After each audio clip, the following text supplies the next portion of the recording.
partir de 14 ans, j'ai fait cette formation de dessinateur construction mécanique et c'était plus parce que il me manquait des années pour rentrer à l'école des beaux-arts parce que j'étais trop jeune à 14 ans, il fallait rentrer qu'à 16 ans et j'avais fait ces études qui m'ont beaucoup servi par après dans le domaine des perspectives en tant qu'artiste peintre, mais c'est vrai que les études en elles-mêmes se sont pas très bien passées parce que c'est pas du tout ce que je pensais.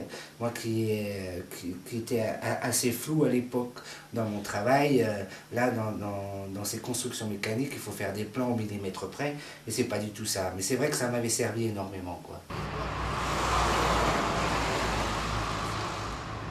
Le fait qu'il y ait des implantations automobiles de grandes entreprises dans le secteur mulhousien n'a pas vraiment joué dans mes inspirations automobiles qu'on voit dans mes tableaux.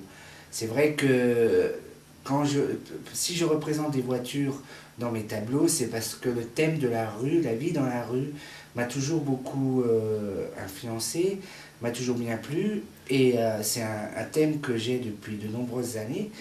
Et je pense qu'il y a de quoi rechercher énormément dans ce secteur-là. Mais ça a aussi joué dans le fait que j'ai eu beaucoup de chance de pouvoir faire des peintures murales sur le thème de l'automobile, mais tout ça n'a rien à voir par rapport au grand contexte automobile qu'il y a dans la vie mulhousienne, quoi.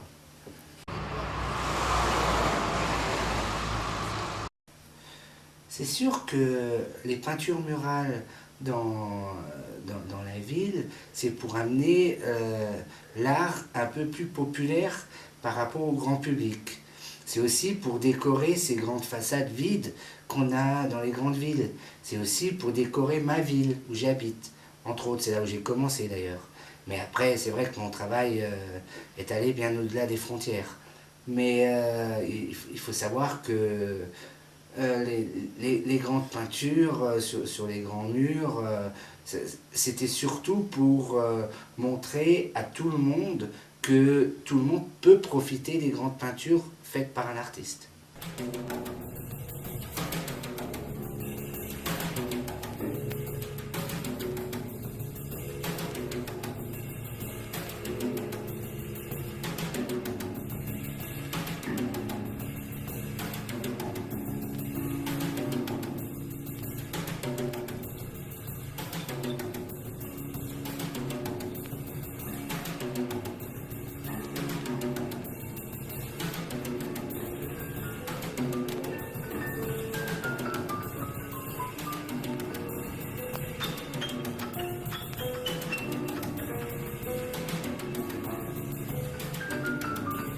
Je pense que le fait que le cinéma soit intégré dans mes tableaux, c'est surtout parce que j'adore raconter une histoire, j'adore raconter des histoires, j'adore raconter un film sur l'histoire de mes tableaux, et c'est pour ça que je fais toujours un mélange avec le cinéma.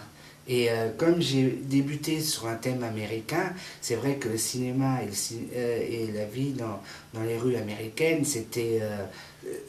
ça allait ensemble, c'était un fil conducteur, un scotch qui se liait ensemble. C'est New York qui m'a conduit à l'hyperréalisme.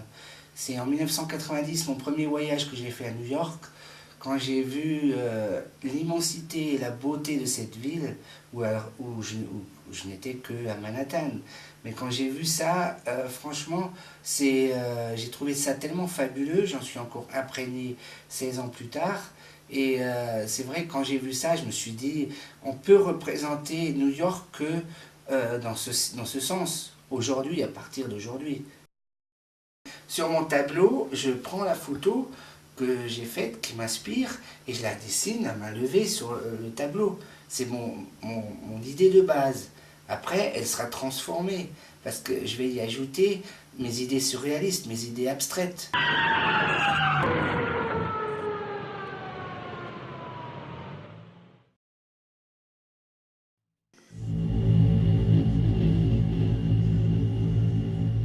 Ma petite taille m'a toujours servi. Moi, j'ai joué avec ça. Tu vois, c'est parce que quand j'arrive quelque part, je me dis il faut qu'ils me voient. faut pas que je me dise, il faut pas qu'il me voie. Tu vois, rien. Mais si en plus il voit un petit bonhomme qui fait une fresque qui est 10 fois plus grand que lui, tu vois, ils s'en souviennent tout de suite. Ils peuvent pas l'oublier.